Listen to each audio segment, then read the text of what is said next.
ములుగు కేంద్రంగా భూకంపం. తెలుగు రాష్ట్రాల్లో ప్రకంపనలు. ఈ ఉదయం 7:27 భూ ప్రకంపనలు.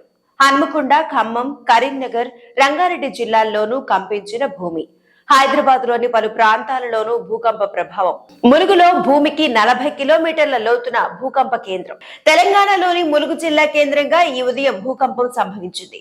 ఉదయం సరిగ్గా 7:27 అందరూ ఇంటి పనుల్లో నిమగ్నమై ఉన్న వేళ భూమి కొన్ని సెకండ్ల పాటు కంపించింది. దీంతో భయపడిన ప్రజలు ఇళ్ల నుంచి బయటకు పరుగులు తీశారు. రిక్టర్ స్కేలుపై దీని తీవ్రత 5.3గా నమోదైంది. దీని కేంద్రం ములుగులో భూమికి 40 కిలోమీటర్ల లోపల ఉన్నట్టు గుర్తించారు.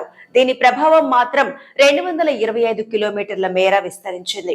హైదరాబాద్ పరిధిలోని వనస్థలిపురం, హయత్ నగర్, అబ్దుల్లాపూర్ మెట్ పరిసర ప్రాంతాలతో పాటు ఉమ్మడి ఖమ్మం, రంగారెడ్డి, కరీంనగర్, హన్మకొండ జిల్లాల పరిధిలోనూ ప్రకంపనలు కనిపించాయి.